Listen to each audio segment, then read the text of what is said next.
This is Chairman Mike Vitello of the OPEB board. Good evening, everyone. This is May 6th of 2021, and it is now 6:01 p.m. And I hereby call this meeting together. Please allow me to confirm those members, staff, and participants are present and can hear me. Can everyone hear me?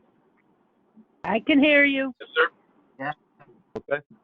I will also ask the moderator to confirm the digital identity of each of the aforesaid participants after affirmative identification. Members, when I call your name, please respond in the affirmative. Now, I do not have any agenda in front of me. I'm calling from my phone. I have to apologize. So if everybody could just state their name, please, and just affirm that you're in attendance. Enid Lapellis, I'm here. Mike Manjos, I'm here. Joe Cobza, I'm here. John Ostraszewski here. Jason Maurer here. Nick Kapoor, Board of Ed, present. Ken Kellogg, present. Dave Ferris is on.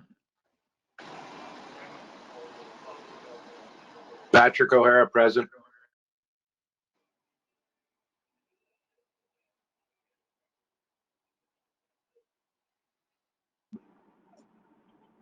Is Selectman Kellogg on? Mike Vitello. Yes. I'm sorry? He did state Yes, he was he on. is. already. I'm here. Okay. Okay, so please be advised that everyone is in attendance.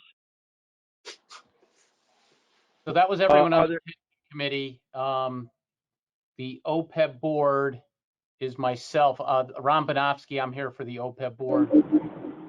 Ken is also on the OPEB board. Mike Manjos is on both. And I think we're good there. Okay, great. Are there any anticipated public attendance? If there is, please state your name.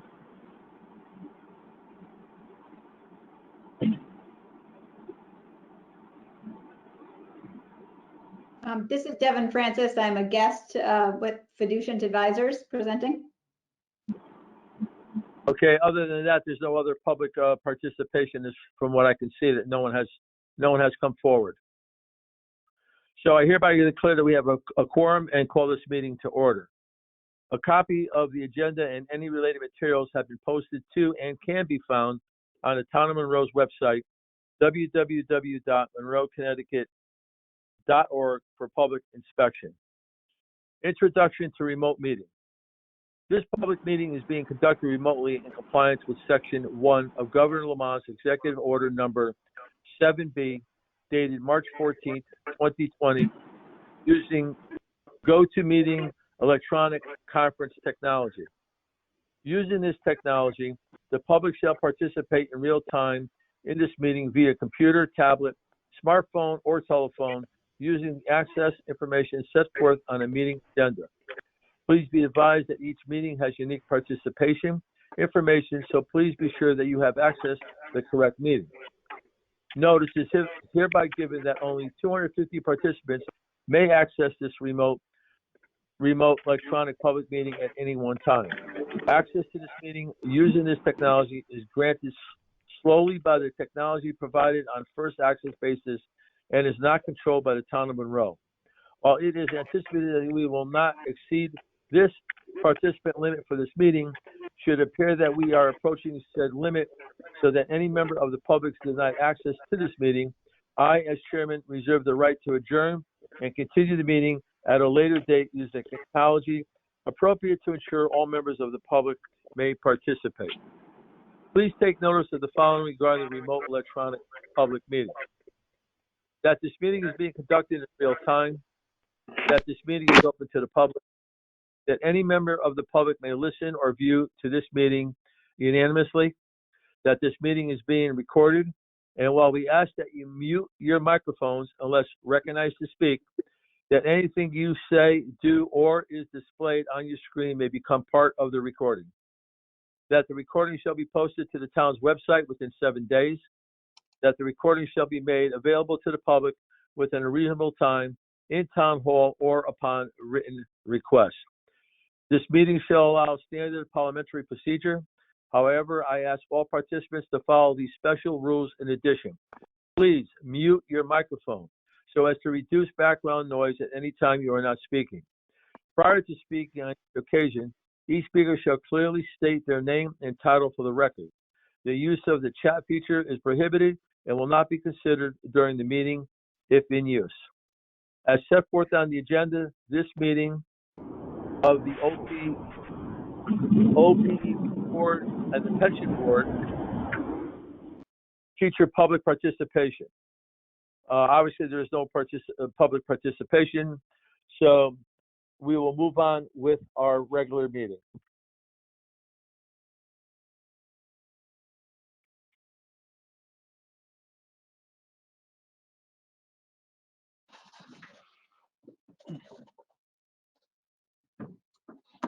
So, who are we? Is the OPEB board going first? So on the agenda, this is Ron Panofsky, Director of Finance. On the agenda, there was a review of the minutes for the pension committee first. Okay. So it's Can we review of move the forward minutes. with that?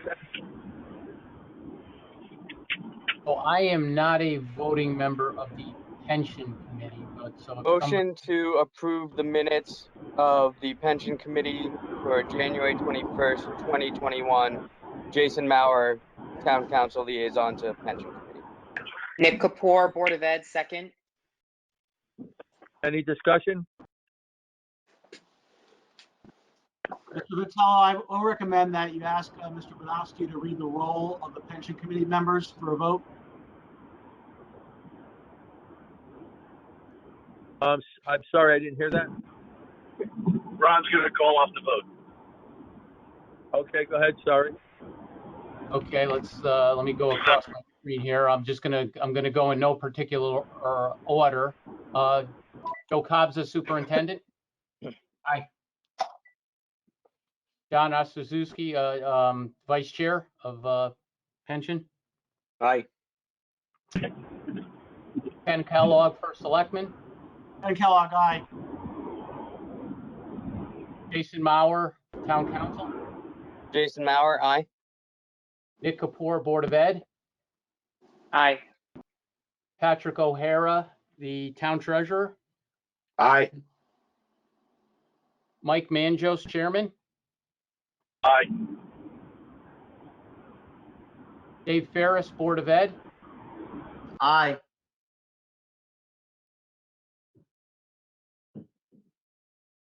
All right, Enid Lapellis, town council. Aye. And Aye. am I missing someone? Ron, did you get me? I did, Dave.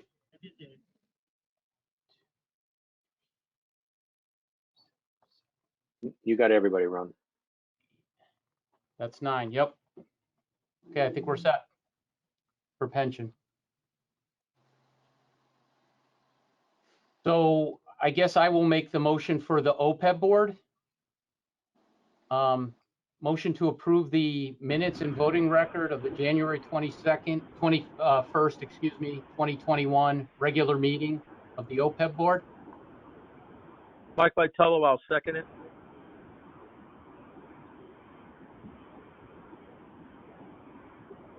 And Ken, from a procedural standpoint, you think it's okay if I read across for the OPEB board also? Yes, please. Okay. So myself, I. Ken Kellogg, first selectman. Ken Kellogg, aye.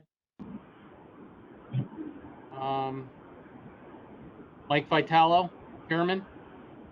Aye. Enid Lapellis, chairman, town council. Aye. and Mike Manjos, Chairman of Board of Finance. Aye. And that passes 5-0. Can move on to new business.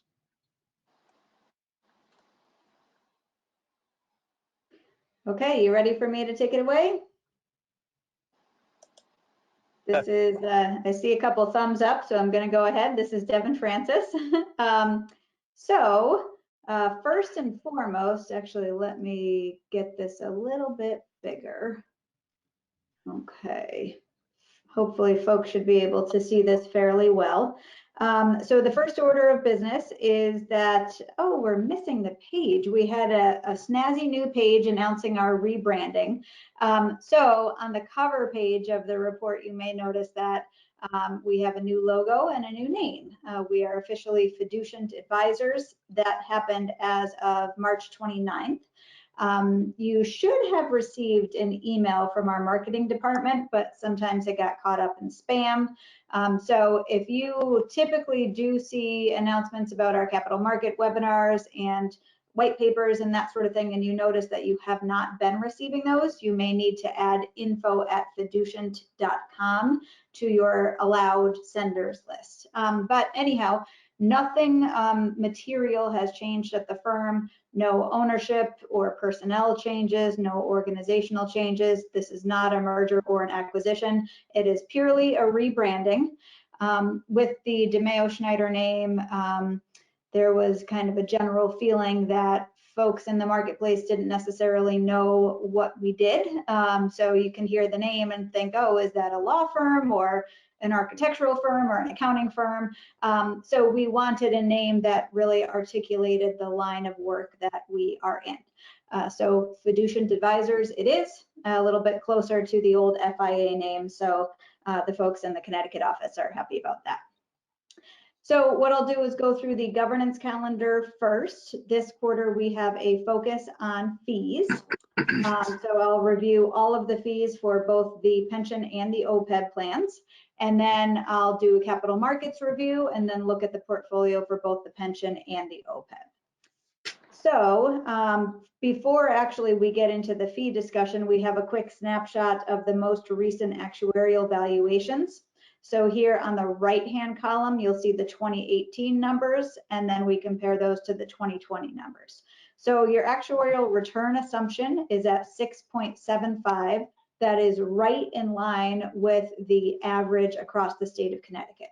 So the average return assumption is actually 6.76%, so essentially in line. However, your funded status is much healthier than the average plan in the state of Connecticut. So your town pension plan is at 94% funded, and the Board of Ed is at 90.8% funded. And that's as of the last fiscal year, so the fiscal year ending 6/30/2020. The average across the state is about 75% funded. So you are significantly more well-funded than most municipal pension plans in the state of Connecticut. So here on the following page, you'll see the expense analysis for the town and the Board of Ed pension plans. So you'll see up in the top portion of the table, the weighted average investment management fee of the portfolio is 52 basis points or 0.52%. One thing that I think is really important is here we show the target allocation, we show the expense ratio of each of the underlying manager strategies, and then we also show the average fee within the peer group. So for example, when we compare PGIM total return bond, that fee schedule is 39 basis points or 0.39%. And the average expense within the peer group, which is broad market core plus fixed income managers. So it's fixed income managers that have exposure to both traditional fixed income assets as well as assets outside of the Barclays Aggregate Index. So the average fee within the core plus fixed income universe is 68 basis points. So PGIM is more competitively priced than what the average expense is. And that is the case across the board with all of the investments in your portfolio. So in every case, you have a lower expense ratio for the investment strategies that are being used in your plan than the peer group average. So that's good news. So 52 basis points all in for the investment management fees. Then Wells Fargo charges 3 basis points on assets, so that's 0.03%. And then Fiduciant charges a flat fee. So it started, I believe, at 35,000, and then there is an inflationary escalator. So the 2020 fee was just over 39,000. When you translate that into a basis point calculation based on the current assets, you're looking at 13 basis points or 0.13%. So when you add together 0.52, 0.03, and then 0.13, you get an all-in fee of 0.68% or 68 basis points for the cost of managing the pension plans. Any questions about that? Okay. The OPEB is a much smaller asset pool and also uses exclusively passive strategies or index funds. So because of that, you're looking at a much lower average expense than what you see in the broad universe. So the overall weighted average investment management fees are 7 basis points or 0.07%, substantially lower than the universe averages. And then again, you have 3 basis points on assets from Wells Fargo. And then the Fiduciant fee for the OPEB plan is 25 basis points. So all in, you're looking at 35 basis points or 0.35 for management of the OPEB plan. So we think that that both plans are competitively and appropriately priced compared to the marketplace. Any questions about anything in the governance calendar before we move on to the capital markets? Okay, great. So markets performed really well, not only over the course of the quarter, but when we look at the 1-year results, I think if you maybe hadn't been paying attention, I think you might be surprised by the magnitude of some of the numbers. And really, what we're looking at is very significant stimulus coming from the government that really propped up markets. And then, of course, optimism based on the effectiveness of vaccines and the rollout of vaccinations and that whole picture. So what I think is really interesting is in the bottom right-hand side of this page, where you see the table that says market capitalization and style performance. So what we've done here is we've looked across the investable equity universe. So on the left-hand side, we have US stocks. Then in the middle, we have international developed. And on the right-hand side, we have emerging markets. And for each of those segments of the marketplace, we show large cap and small cap. And then we show growth and value. And what you can see is that we've divided the returns into 2 segments. So the darker colored part of the bar represents the period of time from March 23rd, 2020, which was the market bottom, through November 6th, 2020. And although that coincided pretty closely with the election, we did not choose that date because of the election. We actually chose that date because it was the Monday morning when Pfizer came out with the announcement of the effectiveness of the vaccine. So markets really took off after that. So you saw very strong results from March 23rd through November 6th, but when we saw that November 6th surge from that point on and beyond, you saw kind of a transition in market leadership. So up until that point, large cap stocks and growth stocks had been leading the way. And then you saw a surge ahead for value stocks and for small cap stocks. So for instance, if you look at within the US, large cap versus small cap, from that November 6th date, large caps produced a return of 14%, whereas small caps were up 36%. And then a similar kind of trend on the growth versus value, where growth was only up 7%, from that November date, whereas value stocks were up 26%. And that theme proved true in both international developed markets and emerging markets as well. And typically you do see outperformance of small cap stocks and value stocks when you have a recovering and an accelerating economy. And that's certainly the type of environment that we find ourselves in. And the reason I point this out is because this is something that became a real benefit to your portfolio. And up until that point, up until early November, those the stances in your portfolio had been a headwind. So having dedicated small cap exposure and having value exposure, particularly within the domestic equity side, had been a detriment to your portfolio, and then it shifted into a tailwind where it provided a benefit to your portfolio. So when we look broadly at what's going on in the economy, certainly things are trending in the right direction. Here on the top left-hand side, we show labor market conditions. And you do see that the unemployment rate has steadily been coming down ever since March of last year. We are still not at pre-pandemic levels, but we're certainly trending in the right direction. And then this other line you see here is the participation rate. And this line is inverted. So when you see it coming down, that means more folks are participating in the labor market. So that's the trend that you want to see on that side as well. You certainly saw a significant pickup in participation from the bottom when we had the end of March of 2020. It has plateaued a bit, but certainly is still better than where we were a year ago. And then if we look on the top right-hand side and look at GDP growth, the expectation is that for 2021, GDP growth across the globe will be very strong. We're looking at a global number somewhere around 6%. And then for 2022, we're looking, about 4.5%, 5%. So the expectation is that over the next couple years, we should see a strong economic recovery globally, which will likely help prop up the investment markets.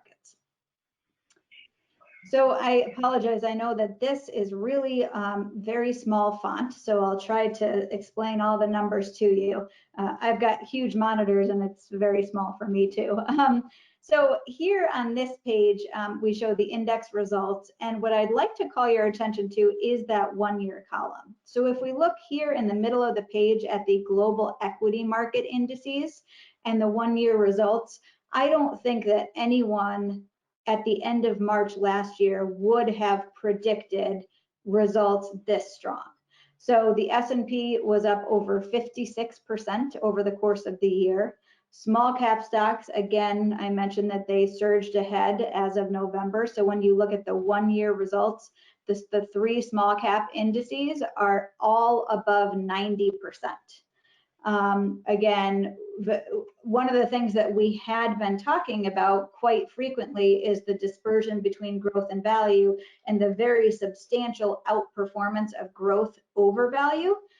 Because growth really experienced quite a rebound, it closed the gap a bit. So growth is still ahead on a one-year basis, but is not as substantially ahead. So for instance, if you look at the Russell 1000 Growth Index, that return is up 62.7% for the year, whereas the Russell 1000 Value Index is up 56.1% for the year. So certainly closer than those two numbers were 6 months ago.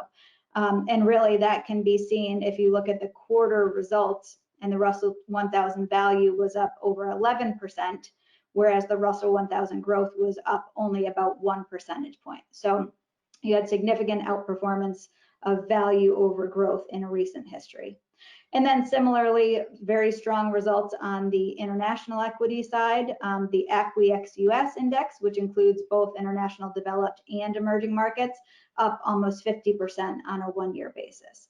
So, really these results are nothing that I've seen before. I've been in the investment industry for about 20 years, and certainly I assume that we shouldn't get used to them, but it's nice to lock in a number or numbers like these over the course of a 1 year. One thing I will point out is on the fixed income side, you don't have very robust returns. So looking at the Barclays Aggregate Index, which is kind of like that plain vanilla type, it's basically the S&P 500 of the domestic bond universe. The Barclays Ag is up only 0.7% over the course of the last year. And if you look at the results for the quarter, that index was down 3.4%. And what was going on here is that you had, is there a question or no? Excuse me, this is Mike Vitello, Chairman of the OPEB Board. I have to sign off now to attend for another meeting. I apologize. Thanks, Mike. Have a good night. All right, good night, everyone. Thank you. Good night, Mike. Good night. Okay, so if you you look at that negative result for the quarter, and you might ask yourself, what was going on here? Well, we started the year with the U.S. 10-year at about 90 basis points, so yielding less than 1%. And over the course of the quarter, that yield jumped up to 1.74%. So you had an 80 basis points increase in the interest rate over the course of a 3-month period. And as I've mentioned before, interest rates and bond prices have an inverse relationship. So when you see an increase in interest rates, you see a decrease in bond prices. So that had a very negative impact on traditional fixed income instruments. One thing I will point out is that the spread sectors of the fixed income marketplace, so corporate bonds, high yield bonds, those sorts of non-treasury instruments performed much better. So for instance, the corporate high yield index for the year was up almost 24 percentage points. So kind of an unusual environment within the fixed income universe. And I know that we've talked about this before, but we do expect to continue to see challenges on the fixed income horizon, which is why we have a lot of diversification within fixed income, which ended up being a real benefit over the course of the last year. So I'll just make a couple other comments about the capital markets, and then we'll dive into the portfolio. Here on this page that I'm showing right now, we have the US Treasury curve, and you can see that this dark gray line at the bottom represents the yield curve at the end of 2020. And then the blue line represents the yield curve at the end of the first quarter. So you can see that's a very substantial increase in interest rates in the medium to long-term portion of the curve. On the front end, the Fed has continued to keep rates low. So rates are basically anchored on the front end, but the longer end of the curve, that's where we saw the jump. And then by the same token, you had spread compression. So you had spreads coming in within the corporate bond universe and the high yield universe, which was a benefit to any sort of diversification within fixed income. And then finally, the last point I'll make is on the following page. If you look at the graph on the top left-hand side, this shows us where valuations are relative to history as well as currently. So the blue line represents the median valuation over the last 15 years. The yellow bubble represents valuations as of the end of 2019, when most investors thought that markets were pretty rich, and also that was pre-pandemic. And the gray bubble represents current valuations as of the end of the first quarter. So what you can see is that in every case, valuations are more than one standard deviation expensive than history, and are more expensive compared to where they were at the end of 2019. That's not to say that we don't still have room to grow. And one of the things that actually makes us pretty constructive about the equity marketplace is that fixed income looks so unappealing. But, you know, this is just another data point to keep in mind as we think about the opportunity set and, you know, think about how we look relative to history. Equities do look pretty expensive, but again, bonds are not appealing. So you got to put your money to work somewhere. So that's about it for the capital markets. Any questions before we move on to the portfolio? Do you think you could walk down and put the stuff in the dryer, except it's one here, one white? Okay. All right, so if we move ahead, you'll see this is the town plan as of the end of the quarter. So we ended at just about 14.9 million. And you will notice that the asset allocation column compared to the target allocation is underweight fixed income and overweight equities. And again, that is by design, and it's based on our kind of pessimistic outlook for fixed income. Of course, we still need to have fixed income exposure. It's an important, it's an important volatility dampener. If you have a flight to safety, you want to have that piece of the portfolio that's in the fixed income markets. But we do have an underweight allocation right now. All of the managers that are in your portfolio are currently on maintain status, so there are no recommendations to make any changes. And everything offers broad diversification. So when we look at some of the results, you'll see that the stances that I talked about in the capital markets review were present in your portfolio. So for instance, in fixed income, you have two kind of typical bond managers, the PGIM Total Return Bond and then the BlackRock Total Return Bond. However, when we compare those managers to the Barclays Aggregate Index, both of them are underweight treasuries and overweight corporates. So they have more exposure to the spread sectors. They benefited from the spread compression. And we will see that in the one-year results when we compare those results to the Barclays Aggregate Index. And then you have two diversifying strategies, the JP Morgan Strategic Income Opportunities Fund, and then the Brandywine Global Bond Fund. And both of those performed very well also. So the fixed income diversification was a real benefit in the quarter and on a one-year basis. And then the domestic equity, the anchor position in that portfolio is the Vanguard 500. You can see it's the highest weighting with a target of 20.5%. And then we complement that with a value index. Again, value stocks tend to perform well when you have an economic recovery. So we've seen that stance play out in recent months. And then we have dedicated small cap. So we have Diamond Hill on the value side, and then we have Conestoga on the growth side.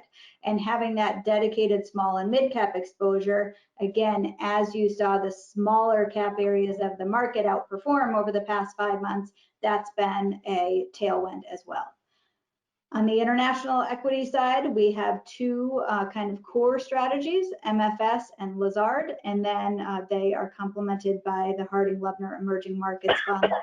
And then the last piece of the portfolio is the Principal Diversified Real Asset Fund.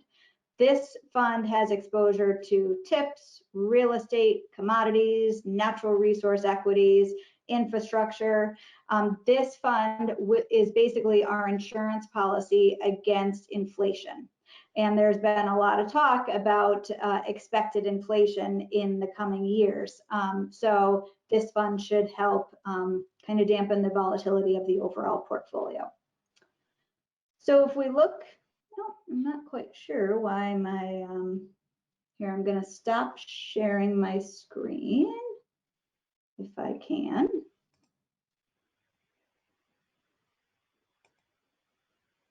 There we go. Okay, can people still see my screen or no? Oh, now I can't. No, Devin, you can't. No, okay, good. So I'm going to get out of that and try to reopen the document. I apologize. I'm not quite sure why it disappeared on me.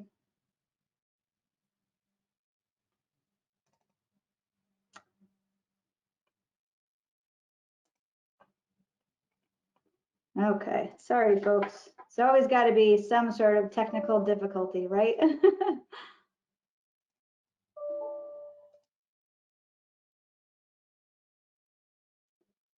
All right, it's not coming up there either, and just one more place for me to check.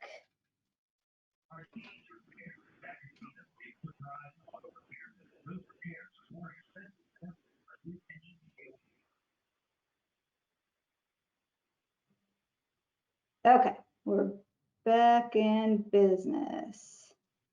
Okay, so now I need to figure out how to see my screen again. Okay. Here we go. All right, sorry about that. Okay, so here's the important stuff. We don't want to miss this. So if you look on a one-year basis, this is the town pension plan, but the Board of Ed has performed very similarly. So the town plan is up 39.3% for the year, and it's about 1.6 percentage points ahead of the blended benchmark, which was up 37.7%. So again, if we look at what's driving that relative outperformance, it's the fixed income diversification, the value tilt, and the dedicated small and mid cap exposure.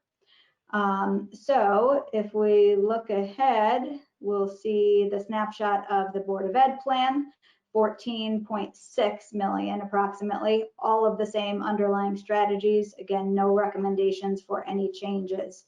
And you're looking at a return of 39.2% for on a one-year basis.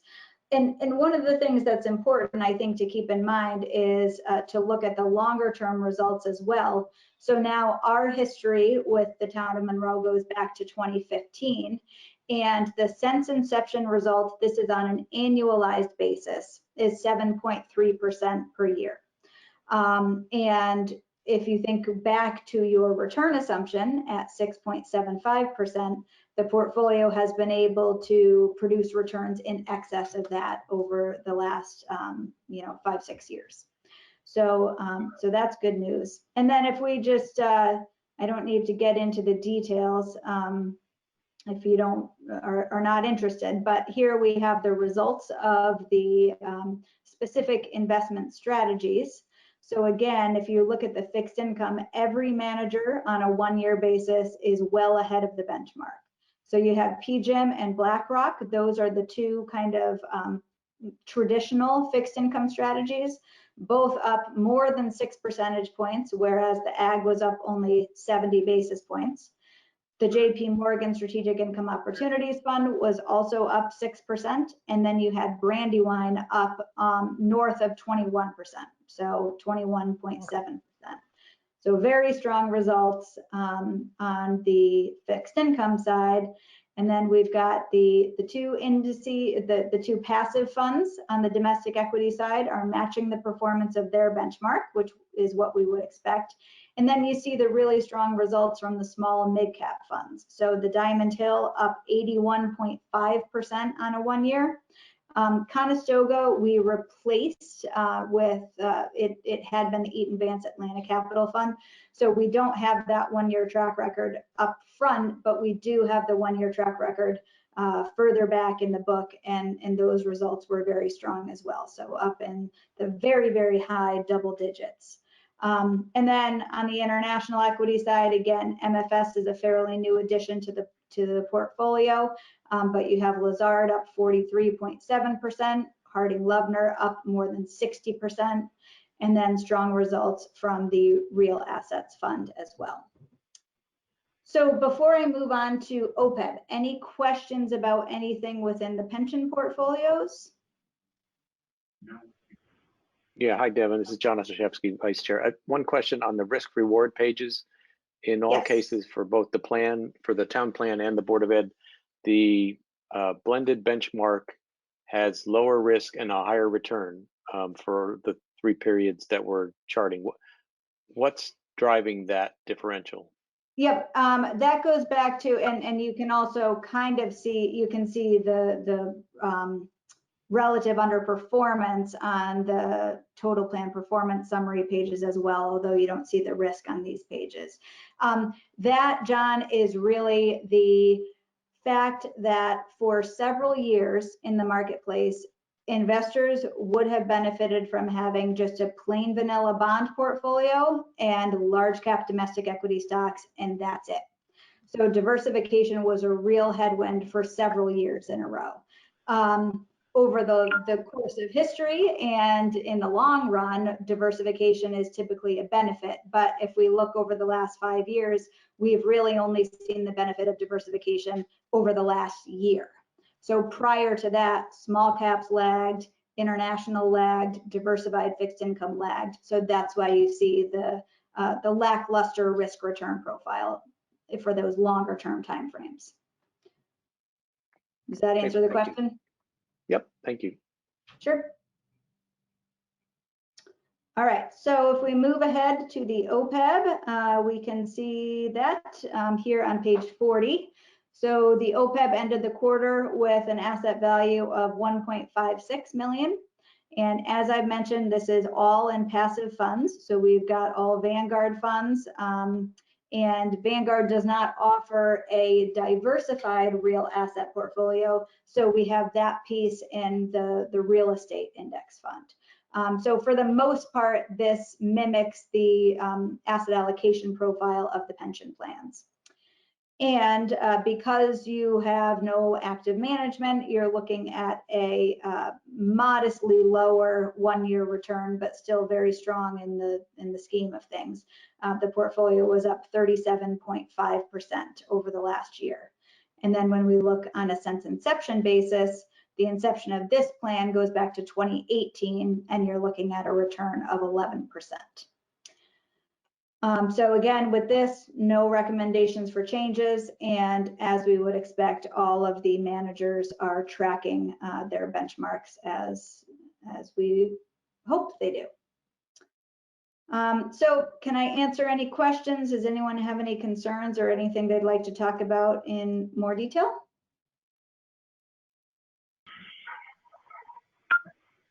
Okay.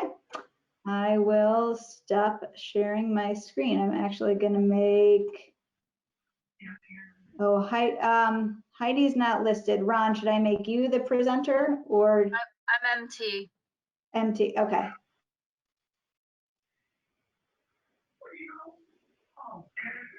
Here we go. All right. Any other questions for me? Okay. So in addition to Chairman Vitello, I believe we might have lost Chairman Manjos as well. Maybe his connection dropped. I don't see him on here anymore. So I'll jump in. I don't see anything else on our agenda. Are there any other closing questions, comments, concerns for Devin or any other items on the agenda? No, thanks for the presentation. Yeah, thank you, Devin. Yes, Thanks, Devin. Thank you. thank you. Is there a You You motion always make it clear. to adjourn the joint meeting? So moved. So moved. Second. Mr. Ferris, and we'll say Ms. Lapellis seconded. All right, all those in favor? Aye. Aye. Have a good night, everyone. Thank you.